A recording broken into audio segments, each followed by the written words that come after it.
로마서 11장 33절부터 36절의 말씀입니다.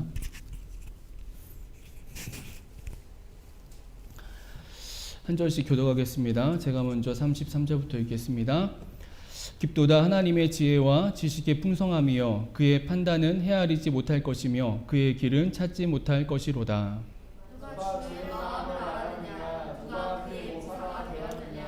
누가 주께 먼저 드려서 갚으심을 받겠느냐?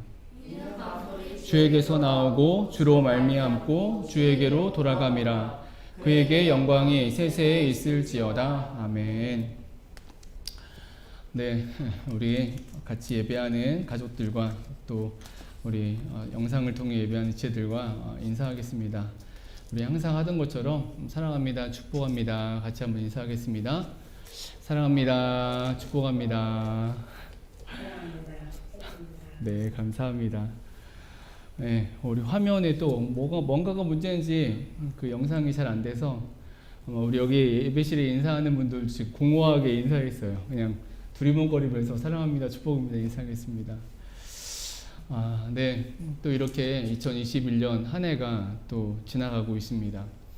이제 한 6분 후면은 2022년을 맞이하게 되는데요.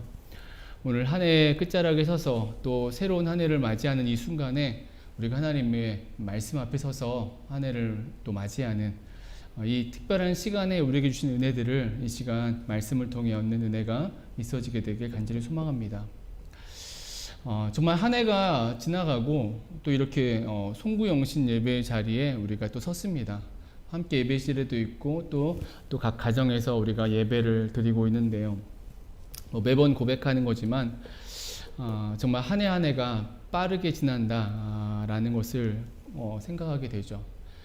2021년도 1월 1일이 시작한 지가 얼마 안 된 것 같은데 벌써 12달이 지나서 12월 31일 그 끝 시간에 이제 한 5분 정도 남아있는 시간 앞에 우리가 서 있습니다. 너무나 빠른데 올해는 더 빨랐던 것 같아요. 코로나로 인해서 무언가를 할 수 없는, 멀리 갈 수도 없고 제대로 만날 수도 없고 우리가 무언가 활동할 수가 없어서 어쩌면 정말 매우 답답하고 또 천천히 시간이 흐른 것 같은데 그럼에도 불구하고 1년이라는 시간이 흘렀고 우리는 한 해의 끝자락에 이렇게 섰었고 또 새로운 한 해를 맞이하려고 하고 있는 것입니다. 오늘 이렇게 송구영신 예배에 나와서 예배 드리면서 한 해의 끝과 한 해의 시작 앞에서 우리의 중심을 새롭게 하는 은혜가 있어지게 되길 간절히 소망합니다. 송구영신 예배, 송구영신이라는 말은 옛것을 보내고 새것을 맞이한다라는 의미를 가지고 있죠.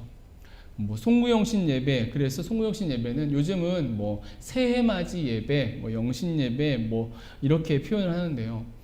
송구영신 예배는 기본적으로 그렇기 때문에 새로움, 헌신, 다짐, 결단의 의미를 찾는 예배가 이 송구영신 예배다라고 말할 수 있어요. 사실 송구영신 예배에 성경적 근거는 없습니다. 그래서 송구영신 예배를 드리는 그런 전통도 한국 교회가 아마 유일할 거예요. 한국 교회를 통해서 퍼져나간 그런 모습은 있을지 몰라도 그 전통은 한국 교회에서 시작된 것이죠. 여러분, 왜냐하면 이 새해를 맞이하는 한국의 전통적인 세시 풍속에서 시작했기 때문이라는 거예요. 물론 예배로서의 송구영신 예배의 시작은 분명하고 또 은혜로운 부분이 있어요. 기록에 의하면 1887년 12월 31일에 한국의 처음에 선교사였던 언더우드 선교사와 아펜젤러 선교사가 그들이 사역하던 정동교회, 지금의 세문안교회, 그리고 베델교회, 지금의 정동감리교회가 연합하여서 드렸던 첫 번째 예배가 송구영신 예배라고 이렇게 기록을 하고 있기 때문이죠.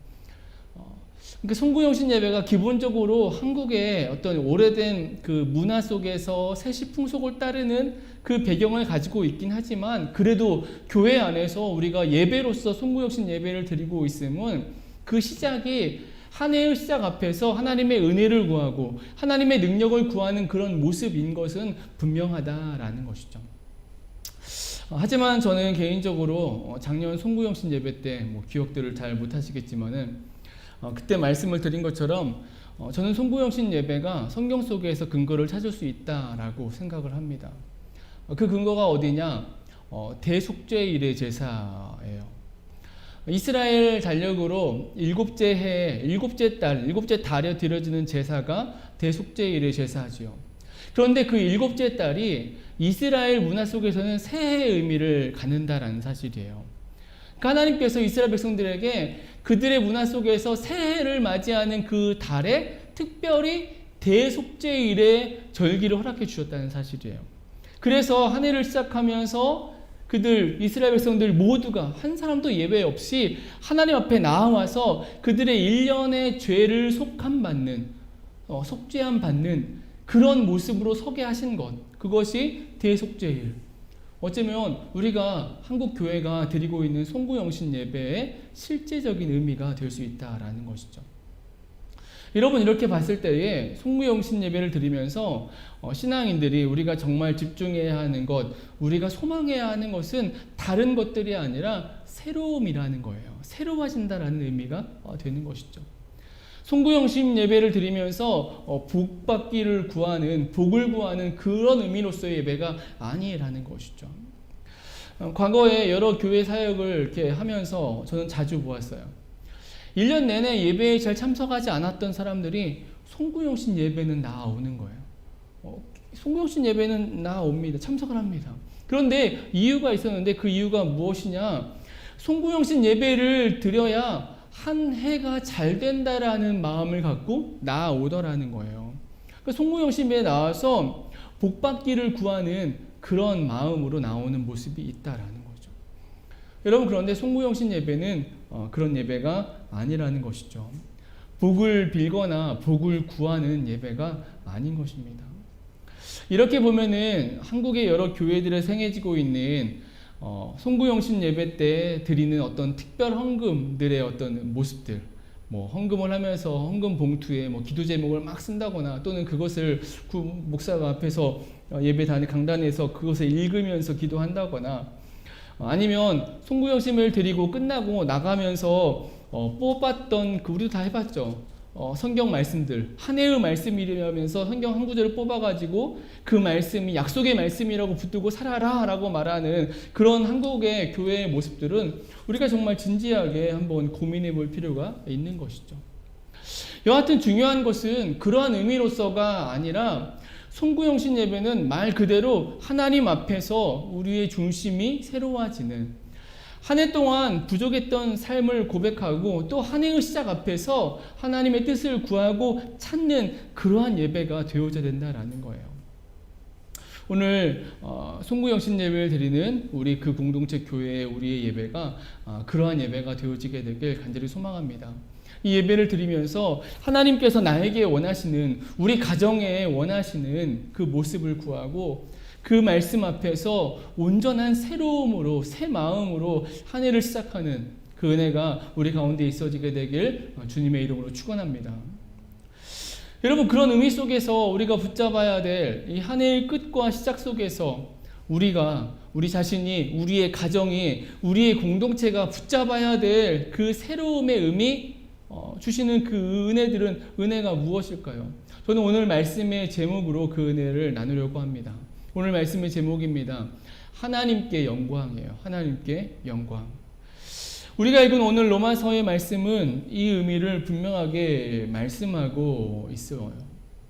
잘 알고 있듯이 바울은 로마서를 통해서 믿음에 대한 이야기를 하죠. 믿음의 대법전이다, 이런 표현을 하는데요. 1장부터 11장까지는 믿음에 대한 이론적인 그런 그런 내용들을 말씀하고 12장부터는 그 믿음을 가진 자의 실제적인 삶에 대한 어떤 이야기를 이렇게 권하고 있죠. 여러분, 그렇게 본다면 우리가 읽은 오늘 본문은 11장 33절부터 36절까지 말씀을 읽었는데 이 말씀은 어쩌면 1장부터 11장까지의 긴 그 믿음에 대한 긴 강론을 마치는 말씀이 되어진다라는 거예요. 한마디로 1장부터 11장까지 쭉 전해온 그 말씀 안에서 믿음, 그래서 믿음은 이것이다 라고 이렇게 요약하는 의미를 갖는 것이 오늘 우리가 읽은 본문의 말씀이 되는 것입니다. 그리고 그렇게 요약되는 그 말씀의 의미가 이제 오늘 제목이 되는 거예요. 하나님께 영광이라는 것입니다. 오늘 본문을 한번 다시 보시면 바울은 분명하게 말씀하고 있어요. 오늘 33절 말씀 보시면은 깊도다 하나님의 지혜와 지식의 풍성함이요 그의 판단은 헤아리지 못하며 그 길도 찾지 못한다. 누가 주의 마음을 알고 그의 모사가 되었느냐? 누가 주께 드려서 갚겠느냐? 그러니까 믿음에 대해서 믿음의 인생에 대한 그 하나님의 존재하심과 능력이 너무나 높고 깊고 풍성하고 위대하다라고 이렇게 믿음을 쭉 설명하고 그 끝에서 이렇게 바울이 이야기를 하고 있는 것입니다. 그리고 마지막으로 그런 하나님의 높고 깊고 위대하심의 그 이유와 목적을 말씀하시는데 그게 마지막 절인 36절의 말씀이죠. 이는 만물이 주에게서 나오고 주로 말미암고 주에게로 돌아감이라. 그에게 영광이 세세에 있을지어다. 한마디로 영광이라는 거예요. 영광. 모든 것이 하나님에게서 나오고 모든 것이 하나님께로 돌아가는 위대한 영광이 하나님께 있기 때문이다. 즉 하나님의 영광을 알고 그 영광에 거하는 것, 그게 믿음이다라는 이야기를 하고 그리고 그 영광을 실제로 드러내는 삶에 대한 얘기가 이제 12장부터 나오는 거예요. 여러분, 그래서 믿음의 인생, 믿음의 삶에 대해서 믿음의 삶이 무엇이냐라고 했을 때에 그것을 한 문장으로 표현한다라고 하면 하나님께 영광이 되어지는 것입니다. 다른 게 아니에요. 하나님께 영광이 되는 것입니다. 그래서 우리가 신앙 고백으로 장로교에서 찾고 있는 웨스트민스터 신앙 고백서는 그 시작에 이렇게 진술하고 있어요. 사람의 제일 되는 목적은 하나님께 영광을 돌리고 그를 영원히 즐거워하는 것이다 라는 것입니다. 네, 화면 넘겼나요? 웨스트민스터 신앙 고백서, 우리가 대소요리 문답으로 알고 있는데 그 요리 문답의 첫 번째 질문이 그것을 말하고 있죠. 첫 번째 질문이 인간의 제일 되는 목적이 무엇입니까? 라는 질문이에요. 인간의 제일 되는 목적이 무엇입니까? 그리고 이 답이 적혀 있어요. 하나님께 영광을 돌리고 그와 함께 영원토록 즐거워하는 것입니다. 라는 거죠. 여러분, 그런데 이 답이, 이 요리 문답이 그냥 나온 것이 아니라 오늘 우리가 읽었던 로마서의 말씀 때문에 나왔다라는 거예요. 왜 인간의 제일 되는 목적이 하나님께 영광이 되어지는 것인가? 하나님을 영화롭게 하는 것이고 즐거워하는 것인가? 오늘 본문 때문에 그런 것입니다. 믿음의 인생에게 있는 최고의 목적과 이유가 하나님께 영광을 돌리고 하나님과 함께 즐거워하는 것, 한마디로 하나님의 영광 안에 거하는 것이라는 것이죠. 오늘 송구영신 예배를 드리면서 특별히 2022년에 한 해를 시작하면서 저와 여러분의 중심이, 우리의 중심이 하나님께 영광이라는 이 단어를 마음에 담고 한 해를 시작하는 은혜가 있어지게 되길 주님의 이름으로 축원합니다. 여러분, 그런데 사실 이 하나님께 영광이라는 말의 의미가 그렇게 쉽지만은 않다는 사실이죠. 왜냐하면 하나님께 영광을 돌리는, 하나님 영광 안에 거하는 삶의 실제적 의미를 찾는 것이 매우 어렵기 때문이에요. 신학적으로 이 하나님께 영광, 하나님을 영화롭게 함에 대해서 두 가지의 의미로 이렇게 설명을 합니다. 첫 번째 하나가 뭐냐면 본질적인 영광이라는 거예요. 그리고 또 하나가 선포적 영광이다. 선포적 영광이라고 표현을 합니다. 쉽게 말해서 본질적인 영광은 하나님이 그러하시다라는 거예요. 하나님께 영광이라는 말이 가진 의미 하나는 하나님 자체가 근본적으로 영광스럽다라는 것이죠. 그리고 선포적인 영광이라는 의미는 그 하나님이 영광스럽기 때문에 그 영광스러운 하나님께 영광이 돌려지는 것, 피조물이 하나님께 드리는 그 영광의 모습이 있어야 된다라는 것이 하나님께 영광이라는 단어가 가지고 있는 의미다라고 시각자들은 설명을 합니다. 여러분, 첫 번째인 그 본질적인 영광은 우리가 아무런 고민할 이유가 없어요.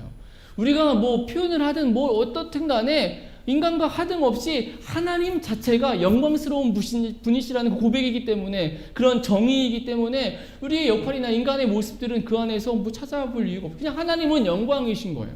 하나님은 영화로우신 분이신 것입니다. 피조물들이 찬송을 하든 찬송을 하지 않든 상관없이 하나님은 영광스럽다라는 거예요.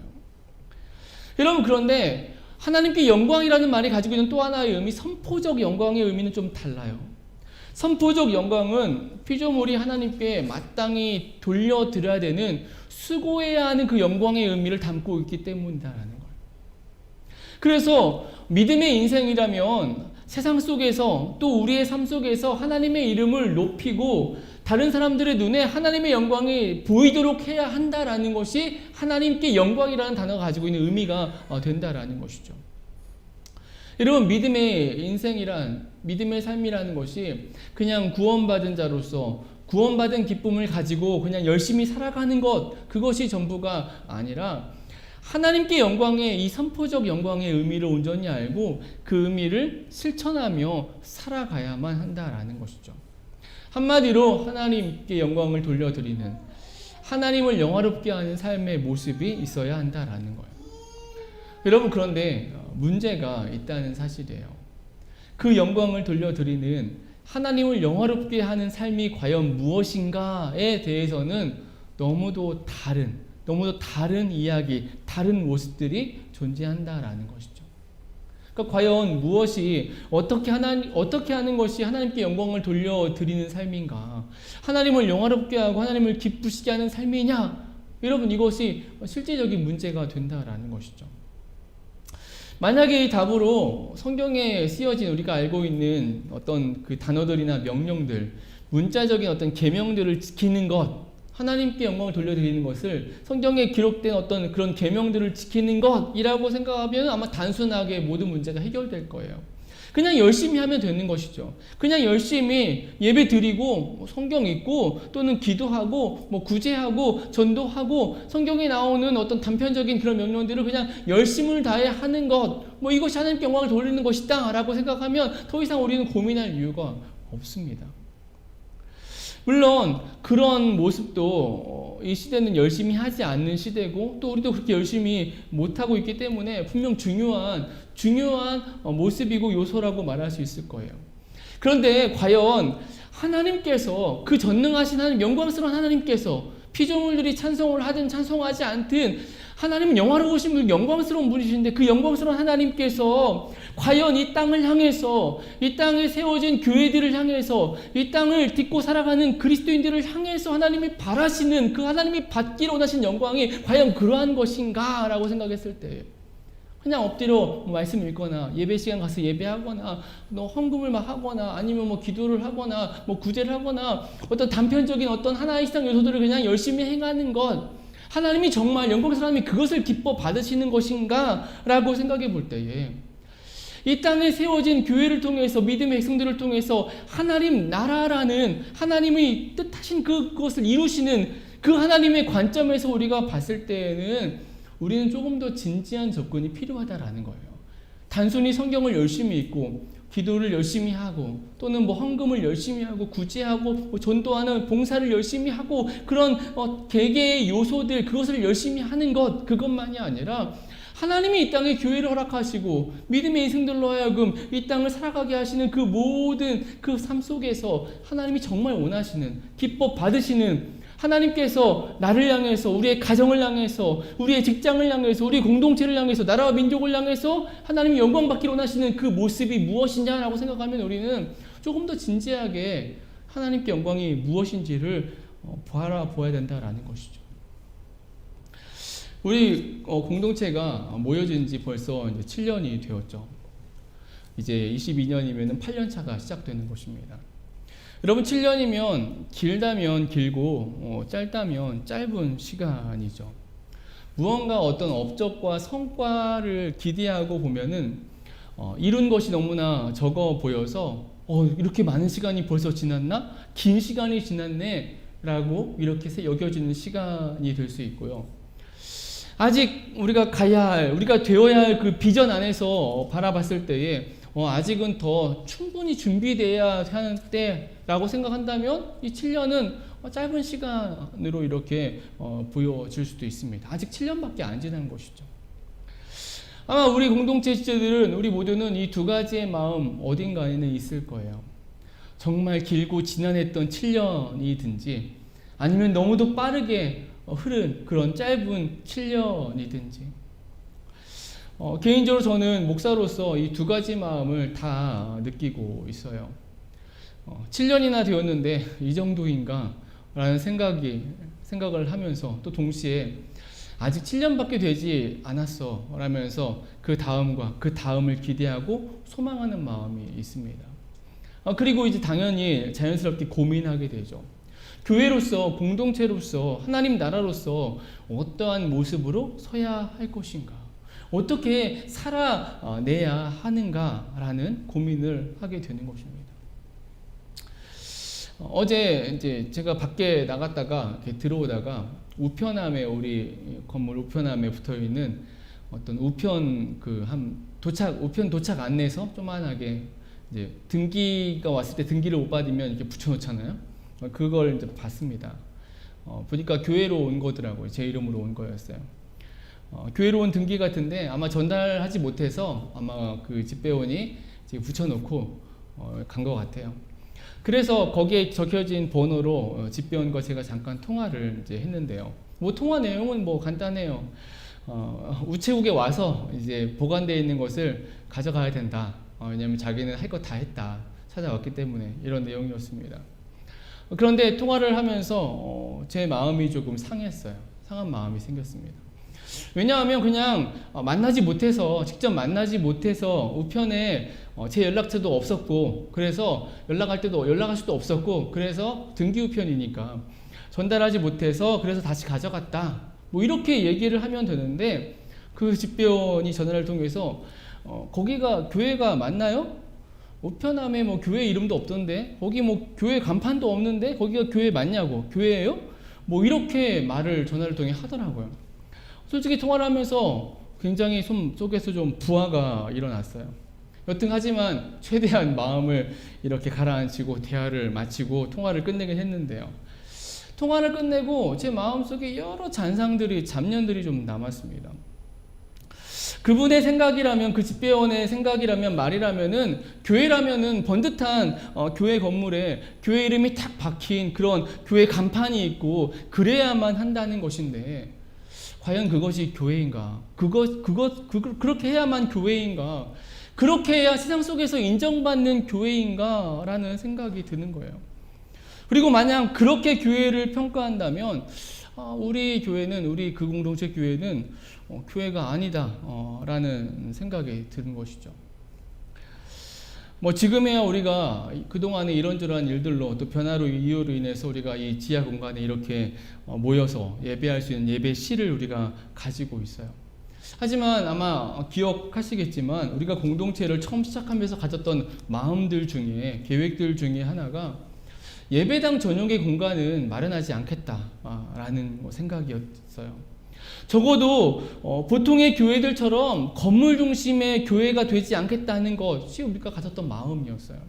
그래서 우리가 1AM 사무실에서 뭐 좁은 곳이었지만 거기서 예배를 시작했고, 거기서 예배를 드렸고, 또 그곳이 아니면 가정에서 우리가 돌아가면서 예배를 드리면서 보다 실제적인 어떤 모임, 삶의 나눔이 있는, 교제와 교통이 있는 그런 교회, 그런 공동체를 그리면서 우리가 시작해 왔다라는 것이죠. 우리가 이렇게 지금은 이렇게 좋은 공간 속에서 우리가 자연스럽게 예배를 하고 있지만, 만약 우리가 이렇게 예배 초소를 정하지 않고 계속 그 처음의 모습으로 해왔다면, 여전히 사무실에서 우리가 예배하고 우리의 작은 모임들을, 여러 모임들을 각 가정들 안에서, 각 거실에서 우리가 행해왔다면, 아마 그 집배원의 생각대로 본다면 우리는 교회가 아닌 것이죠. 그 생각으로 본다면 우리는 교회가 될 수 없다라는 생각을 하게 되는 것이죠. 저는 어제 이런 생각을 하면서 뭐 잠깐이지만 다시 고민을 했어요. 교회가 무엇인지, 공동체가 무엇인지, 믿음이 무엇인지, 신앙이 무엇인지, 어떻게 우리가 교회로서 우리가 공동체인지를 드러내 보이고 우리의 믿음과 신앙을 세상 속에 전달할 수가 있는지. 여러분, 그런데 그 답이 오늘 말씀의 제목이에요. 우리가 이야기하고 있는, 우리가 송구영신 예배를 통해서 한 해를 시작하면서 우리가 새롭게 받고자 하는 말씀의 제목, 주제입니다. 하나님께 영광이라는 거예요. 다른 게 아니라 그분이 얘기했던 뭐 번듯한 교회 건물이며 또는 교회 명패며 간판이며 그런 게 아니라 하나님께 영광이라는 사실이에요.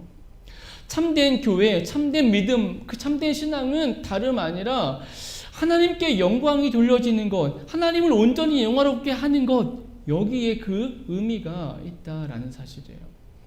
그런데 이렇게나 다르다라는 거예요. 하나님을 영화롭게 한다는 것, 하나님께 영광이라는 모습이. 그래서 교회로서 드러나고 교회를 세상 속에서 전하고 그 실천적인 내용이 그렇게 다른 거예요. 그 집배원의 생각이나 다른 사람들 아니면 세상의 어떤 그런 모습, 그런 시각들, 아니 어쩌면 교회 안에도 이미 신앙인 안에도 그런 생각들이 있죠. 교회라면 당연히 건물이 있고, 교회라면 당연히 자리가 있고, 간판이 있고. 여러분, 이렇게 다르듯이 바라보는 시선이 다르듯이 하나님께 영광을 돌리는 것의 의미도 제각각이다라는 거예요. 여러분, 우리가 사는 시대는 이런 시대라는 거예요. 우리가 사는 신앙의 모습은 이런 어려움 속에 처해 있다라는 것입니다.